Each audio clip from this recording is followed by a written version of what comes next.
سیدنا فاروق اعظم راوی ہیں کہ سیدنا آدم علیہ السلام نے حضور علیہ السلام کا وسیلہ پیش کیا کہ اے باری تعالیٰ میں تیرے محبوب محمد مصطفیٰ صلی اللہ علیہ وآلہ وسلم کے وسیلہ سے، ان کے توسط سے، ان کے وسیلہ سے تیری بارگاہ میں بخشش طلب کرتا ہوں۔ تو اللہ تعالیٰ نے پوچھا اے آدم تجھے کیسے معلوم ہوا کہ یہ میرا محبوب مجھے اتنا عزیز ہے، اتنا حبیب ہے جس کا وسیلہ پیش کر رہے ہوں؟ تو تب آدم علیہ السلام نے عرض کیا باری تعالیٰ جب تو نے میری تخلیق کی اور جنت میں ٹھہرایا اور میں نے اپنا سر اٹھایا تو میں نے ہر سمت جنت میں تیرے نام کے ساتھ محمد مصطفیٰ کا نام لکھا دیکھا تھا،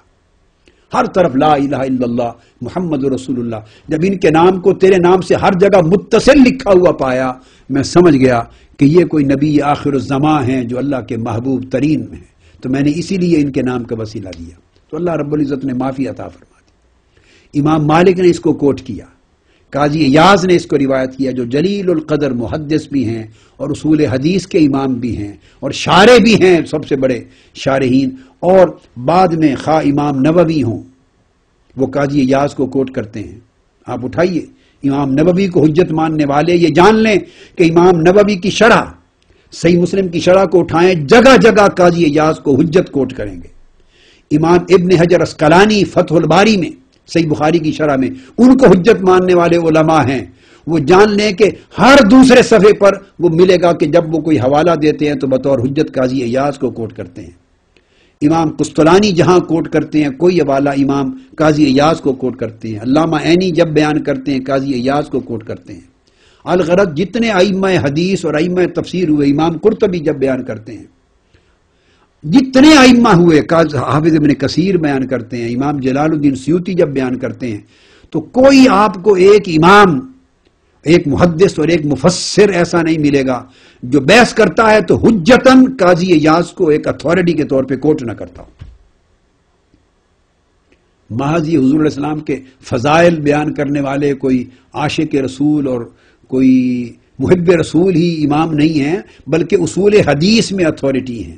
العلماء اصول حدیث کی بہت بڑی عظیم کتاب ہے جس کے مصنف ہیں۔ تو قاضی ایاز رحمۃ اللہ علیہ ان کی شروع ہیں پھر بخاری اور مسلم پر، اور تعلیقات ہیں جن کو آگے کوٹ کیا گیا ہے۔ تو قاضی ایاز رحمۃ اللہ علیہ نے پھر اس کو امام مالک کی روایت سے لیا ہے۔ تو آقا علیہ السلام کے وصال اقدس کے بعد خلیفہ ابو جعفر منصور کو بھی یہی تلقین کی کہ جب دعا مانگو تو قبلہ رخ منہ نہیں کرنا، دعا مانگتے ہوئے بھی چونکہ وسیلہ حضور کو بنانا ہے تو آقا علیہ السلام کی بارگاہ میں آپ کی طرف متوجہ رہنا ہے۔ تو دوسرا تو یہ ہوا کہ حضور علیہ السلام کے مزار اقدس پر یہ حکم قیامت تک برقرار رہے گا جیسے آپ کی حیات ظاہری میں تھا۔ اب اس کا ایک تیسرا اطلاق ہے، وہ لوگ جنہیں، اور اس پر پھر بے شمار احادیث شاہد عادل ہیں، جب آقا علیہ السلام نے فرمایا من زارنی بعد وفاتی کانما زارنی فی حیاتی، جو میری وفات کے بعد جو میری آ کے زیارت کرے گا اس کا حکم اسی طرح ہے جیسے اس نے میری حیات ظاہری میں آ کے میری زیارت کی۔ اور آقا علیہ السلام نے فرمایا من زار قبری وجبت لہ شفاعتی، جس نے میری قبر کی زیارت کی، میری زیارت کی، اس پر میری شفاعت واجب ہو گئی۔ یہ قرآن مجید کی اسی آیت کریمہ کی تفسیر ہے، لوجد اللہ توابا الرحیم۔ تو خیر یہ تو دوسرا اطلاق ہو گیا کہ قیامت تک آقا علیہ السلام کے مزار اقدس پر حاضری بھی اسی آیت کریمہ کے تحت ہوگی، اور بڑی مدت تک، یہ صدیوں تک، 1000 سال تک، یہ صدیوں تک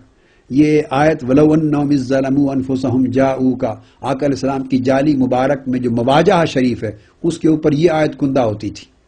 1963 میں جب میں حاضر ہوا، میں اپنے بچپن کی بات کر رہا ہوں، 12-13 سال میری عمر تھی، اور جب میں نے مدینہ طیبہ میں اپنے علوم شرعیہ اور علوم دینیہ کی تعلیم کا آغاز کیا تھا مولانا ضیاء الدین مدنی رحمۃ اللہ علیہ کے دست اقدس پر، جب میں نے ان کے ہاں اپنے علوم دینیہ کی ابتدا کی تھی، باب عبد المجید کے سامنے مسجد نبوی کی اس سمت پڑھا، اور مدرسۃ العلوم شرعیہ، یہ جو گنبد خضرا کے سامنے مدرسہ تھا بالکل باب جبریل کے سامنے، اس میں پڑھنے جاتا تھا 1963 کے قیام میں۔ اور بائی دی وے تحدیث نعمت کے طور پہ عرض کر دوں، یہ وہ مدرسہ تھا جہاں سے ابتدا ہوئی میری تعلیم کی، الحمدللہ ثم الحمدللہ تعالی، کہ یہ سیدنا ابو ایوب انصاری رضی اللہ تعالیٰ عنہ کا گھر تھا۔ آپ ہی کے گھر کو جہاں آقا علیہ السلام نے قدوم مدینہ کے بعد 6 ماہ قیام فرمایا، اس گھر کو بعد میں سعودی گورنمنٹ نے مدرسۃ العلوم شریعہ میں کنورٹ کر کے محفوظ رکھا۔ تو میں تو یہ عرض کر رہا تھا کہ اس زمانے میں، اور پروبیبلی پھر میں 80s میں بھی جب جاتا رہا ہوں تو 1983 84 85 کے دور تک یہ مجھے اچھی طرح ذہن میں نہیں رہا کہ کس سن میں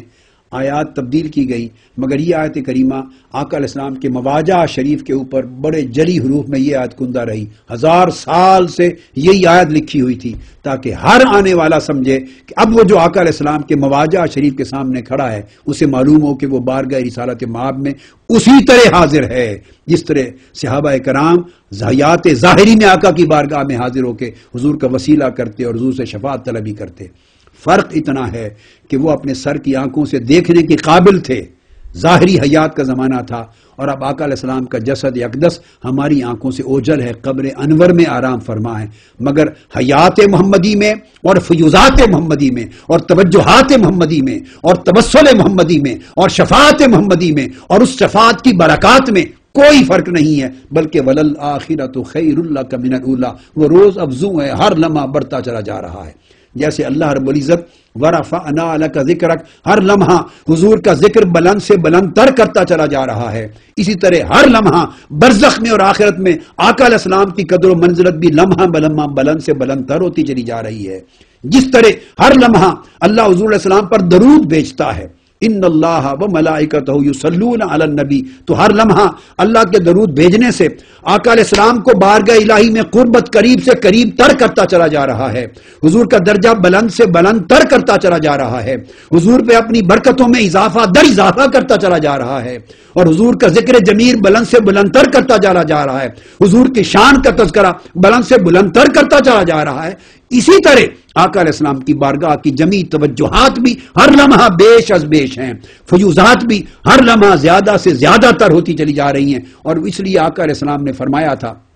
حیاتی خیر لکم و مماتی خیر لکم، اپنی امت کو میں حیات ظاہر میں رہوں یا وصال فرما جاؤں اور ممات کے بعد ہوں، میری حیات ظاہری بھی تمہارے لیے چشمہ خیر ہے، چشمہ فیض ہے، اور بعد از وفات جو میری زندگی وہ بھی تمہارے لیے چشمہ خیر ہے۔ آج بھی شفاعت کرتا ہوں، وصال کے بعد بھی شفاعت کروں گا۔ اعمال حیات ظاہری میں بھی حضور کی بارگاہ میں پیش ہوتے تھے۔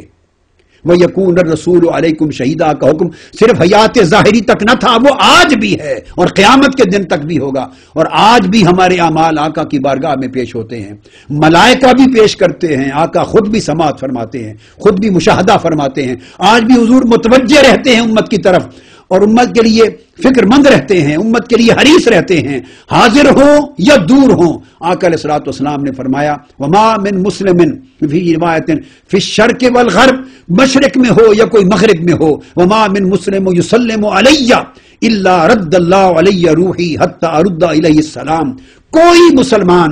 مشرق میں ہو یا مغرب میں ہو، سنن ابی داؤد میں حدیث صحیح ہے، آقا علیہ السلام نے فرمایا وہ کہیں بھی ہو مجھ پر درود بھیجتا ہے یا میری بارگاہ میں سلام عرض کرتا ہے، اللہ نے میری روح اور میری سماعت سب کچھ مجھے لوٹا دیا ہوا ہے، میں اس کو سنتا ہوں اور اس کے سلام کا جواب دیتا ہوں۔ وہاں سے فیوزات اسی طرح ہے، یہ عقیدہ رکھنا چاہیے۔ اب ہمارا نقص اور کمزوری ہے کہ قبر انور کی دیوار کے باعث ہم دیکھنے سے قاصر ہیں، ہم دیکھنے سے قاصر ہیں، اور جن کے حجاب رب کائنات اٹھا دیتا ہے وہ اس حال میں حضور کا جلوہ بھی کرتے ہیں۔ آقا علیہ السلام کی طرف سے فیوزات میں کمی نہیں۔ تو تیسرا اطلاق یہ ہوگا کہ جو لوگ مدینہ طیبہ حاضر نہیں ہو سکتے، مشرق میں، مغرب میں، امریکہ میں، کینیڈا میں، یورپ میں، انگلینڈ میں، افریقہ میں، پاکستان میں، انڈیا میں، بنگلہ دیش میں، دنیا کے مختلف خطوں میں، جاپان میں، شرق تا غرب اور شمال تا جنوب، دور دراز بیٹھے، اور آقا علیہ السلام کی بارگاہ میں اب حاضر ہونے کا شرف یا موقع ان کو نصیب نہیں یا وسائل نصیب نہیں، تو ان کے لیے اس آیت کا اطلاق کیا ہوگا اور انہیں اس آیت کے فوائد اور برکات کیسے نصیب ہوں گے؟ تو ان کے لیے جاؤ کا کہ مختلف معانی ہیں۔ اگر اپنی جانوں پر ظلم کر بیٹھیں تو جاؤ کا اسی طرح جیسے تمام تفاسیر پہلے بیان کی، تو وہ جہاں بھی ہیں